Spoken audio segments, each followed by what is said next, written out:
नमस्कार दोस्तों, positive peach में आप सबका स्वागत है।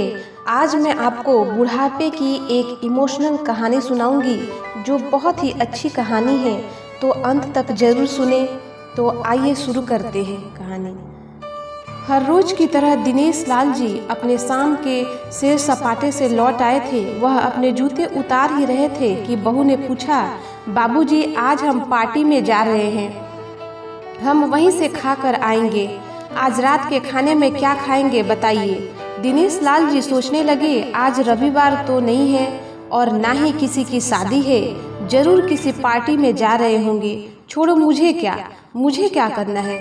इस उम्र में अपने विचारों पर काबू करते हुए दिनेश लाल जी बोले, ऐसा करो बेटा, मेरे लिए 2 रोटियां बना दो, दूध के साथ रोटियां भी खा लूंगा। बहू तुरंत बोल उठी, बाबूजी सुबह ही जो बनाई थी उसमें से 2 रोटियां अभी भी बची हुई है। अगर आप बहू ने अपना वाक्य अधूरा ही रहने दिया, लेकिन दिनेश लाल जी अच्छी तरह समझ गए कि वह क्या कहना चाहती है। सुबह की रोटियां खाई तो गैस हो जाएगा। सुबह भी बहू ने मसाले वाली सब्जी ही बनाई थी, जिसके चलते अभी तक खट्टी डकारें आ रही है। और इस उम्र में पेट को संभालना मतलब किसी बिगड़े हुए बच्चे को संभालने से भी ज्यादा कठिन काम है। बाबूजी बहू से बोले, नहीं बेटा, इस उम्र में सुबह की रोटियां नहीं खा सकता। तुम्हें थोड़ी तकलीफ होगी, लेकिन मेरे लिए 2 ताजी रोटी बना दो। बहू को बहुत गुस्सा आया। वो गुस्से में ही बड़बड़ाते हुए बोली, अब 2 रोटियां बनाओ या 10, काम तो उतना ही बढ़ेगा। आटा गुनो, रोटियां बनाओ, किचन और बर्तन साफ करो। इन्हें क्या है, इन्हें सिर्फ ऑर्डर देना है, काम तो मुझे करना पड़ता है ना। बस दिन रात इनकी ही सेवा करते रहो। बहू के बोल दिनेश लाल के कानों पर पड़ रहे थे। हे भगवान, सिर्फ 2 रोटियां बनाने में इतनी तकलीफ, मैंने कोई 5 पकवान तो मांगे नहीं थे। उन्हें बहुत गुस्सा आ गया, लेकिन गुस्सा वहाँ किया जाता है जहाँ कोई सुनने वाला हो। उन्होंने अपना गुस्सा निगल लिया। अब तो उन्हें जितनी जल्दी गुस्सा आता था उससे जल्दी चला भी जाता था।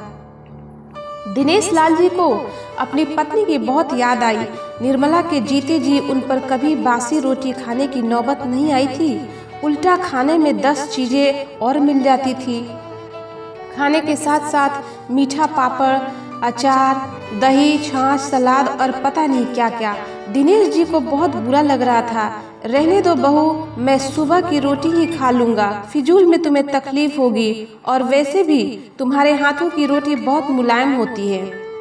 मुझे चलेगा, मेरी वजह से तुम लोगों को देर नहीं होनी चाहिए। बहू को तो सोने से पीला मिल गया। वह अपने आवाज मीठी करते हुए बोली, बाबूजी आप चाय लेंगे क्या? दिनेश लाल जी अपने चाय पीने की इच्छा को दबाते हुए बोले, वैसे कोई खास इच्छा नहीं है चाय पीने की, मगर तुम अपने लिए बना रही हो तो मेरे लिए भी थोड़ी बना देना। हाँ बाबूजी, मैं अपने लिए बनाने वाली हूँ, आपके लिए भी बना देती हूँ, बोलकर बहू रसोई घर के अंदर चली गई। दिनेश लाल जी खुद से ही बातें करने लगे, अभी तो लाखों की जायदाद है मेरे पास, यह घर भी मेरे नाम पर है और खाते में भी लाखों रुपए पड़े हैं। कभी बेटा विषय निकालता है तो मैं बोलकर टाल देता हूँ कि मेरे बाद तेरा ही तो है, और फिर भी 1 कप चाय और 2 ताजी रोटियों के लिए तरसना पड़ता है। उन बूढ़ों का क्या होता होगा जिनके पास संपत्ति के नाम पर सिवाय पुरानी यादों के कुछ भी नहीं होता। निर्मला को याद करके दिनेश लाल की आंखों में आंसू चमकने लगे और धीरे से गालों पर सरके। निर्मला के होते हुए उन्होंने घर का कोई भी काम नहीं किया था। आर्थिक जवाबदारी के अलावा उनकी और कोई जवाबदारी नहीं थी। उनके व्यापार में भी उन्हें अच्छा साथ दिया था। वह भी निर्मला से बहुत प्यार करते थे, लेकिन कभी जता या बता नहीं पाए। वह यह सच्चे दिल से मानते थे कि निर्मला उनकी किसी पूर्व जन्मों के पुण्य का फल है, लेकिन जिंदगी की भाग दौड़ में वह निर्मला की मन की इच्छाएं पूरी ना कर सके। उन्हें वैष्णो देवी जाना था, लेकिन हर बार यह यात्रा अगले साल के लिए पोस्टपोन हो जाती। घर बार और संसार की जिम्मेदारियां संभालते कब उनकी इच्छाएं उन्हीं के साथ चली गई पता ही नहीं चला। दिनेश लाल जी ने देखा उनके पोता और पोती दोनों ही स्कूल से आए थे। दोनों ने अपना बस्ता सोफे पर फेंका और दादाजी की तरफ दौड़कर उनके गले लगते हुए कहने लगे, चलिए ना दादाजी, खेलने चलते हैं। यही निस्वार्थ प्रेम के कुछ पल थे जिसने दिनेश लाल जी के भी बच्चे के साथ बच्चे बन जाते थे और सारे अपने दुख और यादें भूल जाते थे।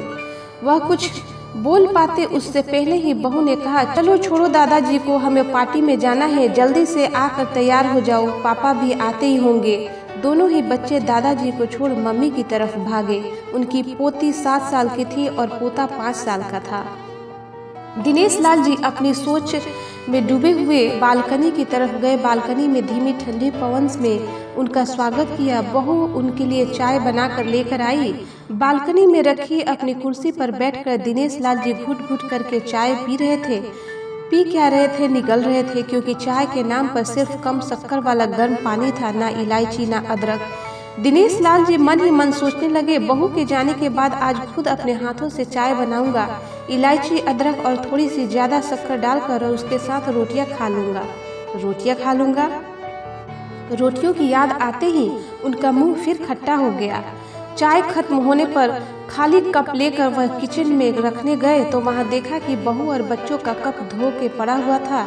उन्होंने भी अपना कप धोकर रख दिया और अपनी डायरी लेकर बालकनी में आ गए। बालकनी में बैठे बैठे उनकी नज़र सूखी हुई तुलसी के पौधे पर गई।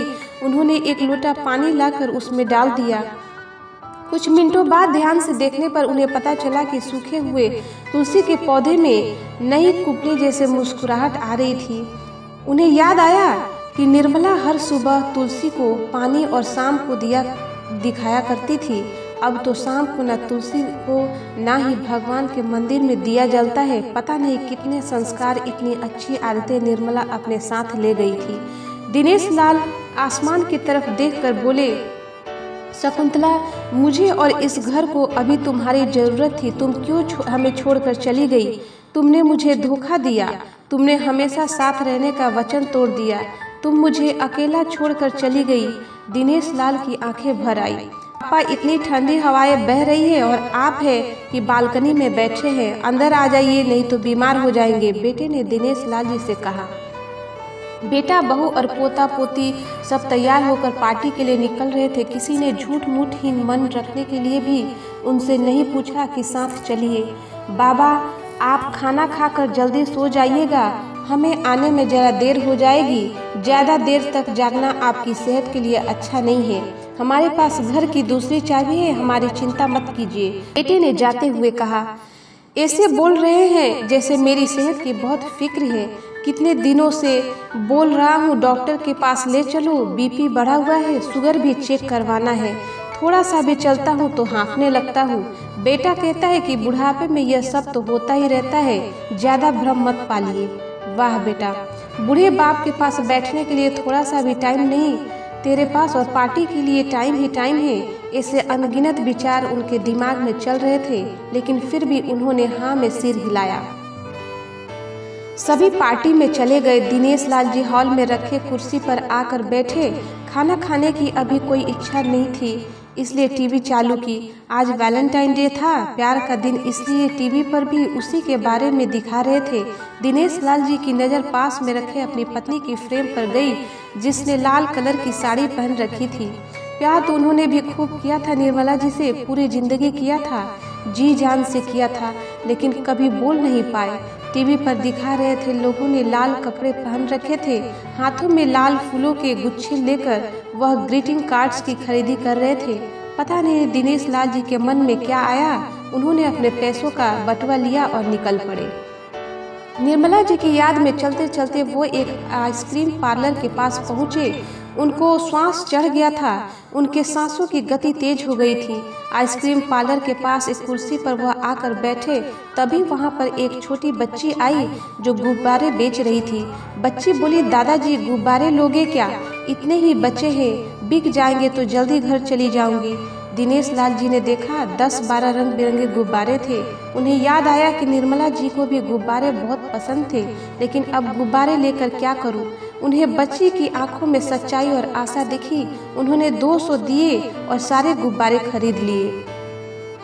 उन्हें फिर से निर्मला जी की याद आई, क्योंकि वह भी घर से निकलते समय हमेशा थोड़े एक्स्ट्रा पैसे लेकर निकलती थी और किसी न किसी ज़रूरतमंद की मदद किया करती थी। कभी वो टोकते तो वह कहती, हमें भगवान ने लेने वालों के लिए नहीं, देने वालों के लिए लाइन में खड़ा किया है, और थोड़े से रुपये के बदले में लाखों की दुआएं मिलती है, तो मुझे टोका मत कीजिए। आंखों में आंसुओं के साथ दिनेश लाल जी खड़े हुए रास्ते के बीचों बीच आए। उन्होंने आसमान की तरफ देखा, अपने हाथों में पकड़े गुब्बारे आसमान में छोड़ दिए और चिल्लाकर बोले, निर्मला, मैं तुमसे प्यार करता हूँ। उनके सांसों की गति बढ़ गई, उनका शरीर लड़खड़ाया और जमीन पर धड़ से गिर पड़े। आसपास के लोगों को कुछ भी पता चल पाए उससे पहले ही दिनेश लाल जी ने इस मोह माया की दुनिया को अलविदा कह दिया। उन्हें अपनी पत्नी से मिलने की बहुत जल्दी थी। दोस्तों, वीडियो को लाइक, कमेंट्स और सब्सक्राइब जरूर करें ताकि ऐसी ही वीडियो आप लोगों के लिए लेकर आती रहूं। फिर कल मिलेंगे एक नई जानकारी के साथ। तब तक हंसते रहिए, मुस्कुराते रहिए। आपका समय शुभ हो। धन्यवाद।